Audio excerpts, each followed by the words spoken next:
Hey everybody, this is Brian with Aromacup.com. Thank you guys so much for joining me, as always, in my virtual coffee shop brought to you by Aromacup.com. Today, I'm going to be giving you a little overview and review of one of my favorite accessories for my at-home coffee shop, and that is the Nespresso Aeroccino 3. This is the brand new Aeroccino from Espresso, and I'm really liking this unit. So let's go ahead and dive in, and I'll show you guys how it works and some of the great new features on it. All right, so the Aeroccino 3, as compared to its predecessor, which was the Aeroccino Plus, is, I think, a lot more stylized and definitely very classy looking. And it's not that the previous unit wasn't, but I really like the look of this one. It's a little bit taller, and it doesn't have the big plastic handle on the side. It's got a real nice finish on the outside, nice texturized finish. And one of the things you're going to notice is that the base is a little bit different for this unit. Where the Aeroccino Plus had just a very simple circular base, this one has a power switch on it now, so you can actually just turn this off and leave the Aeroccino on top of it on your countertop or anything like that. The other thing that the base now has is a little storage slot for the whisk that you're not currently using. So of course, that brings me into the next thing that's a little bit different is the whisks in each of these units. The whisk for whisking up more froth and foam is definitely very much the same as the previous one, but a little easier to grab. Each of these has a nice handle on the top and a little more stylized. And our whisk for making just regular hot milk with a little less foam is, again, I think a little more effective now, a little more efficient. So the whisks, while very similar to the previous unit, are, I think, definitely improved in all the ways that they really should be. Operation is still very much the same, really easy to use. On the inside of the unit, we have these max fill lines. The max fill line has a picture which matches up with the type of whisk which you want to use to make the type of milk that you're looking to do. So if you want to do lots of froth like you would do for a cappuccino, or if you just like a lot of froth foam with your coffee drink, you want to make use of your first whisk with an actual whisk on the outer edge, and of course match it up with the max fill line inside the unit. If you want to do the hot milk or just regular hot milk, match it up with the top max fill line. Now, that's the other thing I should mention before I go ahead and make some milk with this, is that you don't only have to do hot milk, you can do cold milk too, which is really awesome. In the case of the operation for cold milk, all you need to do, hold the button on the front down for 2 seconds, it'll glow blue, and then the heating coil inside the unit won't be active, but it'll still froth up your milk and give you some nice cold milk for an iced coffee drink or something like that. So, I talk a lot, I know, but let me go ahead and show you what you're really here for, right? And that is to find out how we can make some froth milk here. So I'm going to go ahead and just take some milk, and I'm going to first put in the whisk that I want to make use of. It's really easy to do.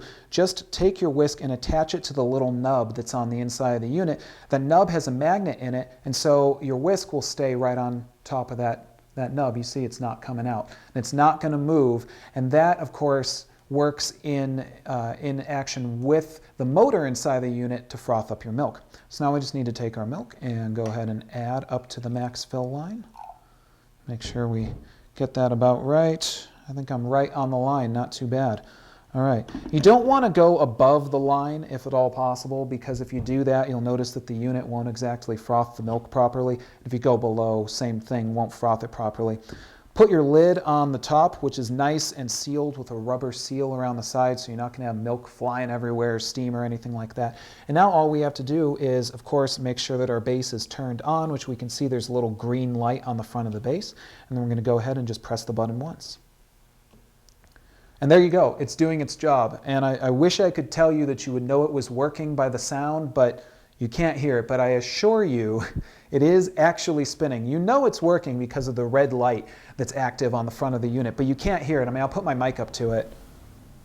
I don't think you can't hear it. You can't hear anything, which is awesome. So it's super quiet. This is great for if you need to get up in the morning before everybody else and you want to make yourself a nice espresso coffee drink of some kind or something like that. You don't want to wake everyone in the house up. Tie this together with a nice single serve espresso coffee machine and you're ready to go in the morning. You don't have to think about this. And you see how easy this is.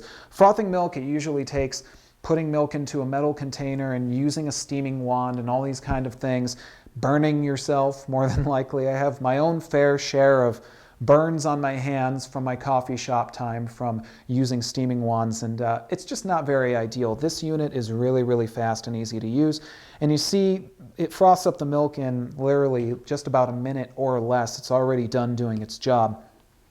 And so now we're just going to go ahead and open this lid up, and I'll show you already how much froth we've got. You can see right there ready to go, which is awesome. So now I like to take a spoon and just hold back my foam a little bit, pour out my hot milk,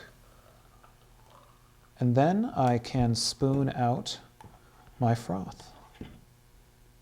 And I have, this is the great thing, guys. This is what I love about this unit. Like, I'm filling up this cup with froth right now, and I still have a bunch inside of the Aeroccino. So how awesome is that?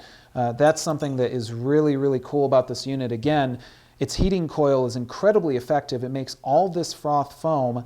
It's super quiet. You're not going to burn yourself, and it's really, really easy to use. Cleanup is also really, really simple. Just run it under some water. Don't put it in the dishwasher though, because there are electric bits on the bottom down here that interface with the base. And if you do that, put it in the dishwasher, you're going to fry it. You don't want to do that. Remember, Brian says, take care of your at-home coffee accessories, guys, and they'll last you for a whole long time. So there you go. There's a little overview of Nespresso Aeroccino 3, one of my favorite units. And pick one up. I think it's really, really useful. Thanks so much for checking out my overview of the Nespresso Aeroccino 3, guys, brought to you as always by Aromacup.com. Check out Aromacup.com where you can find out some more great reviews of units like the Aeroccino, recipes that you can make using the Aeroccino, and great single-serve coffee machines. That's what we do at Aromacup.com. We help you to demystify the world of single-serve coffee making. I'm Brian. Thank you guys for joining me. And as always, enjoy your cup, and I'll see you next time. Take care.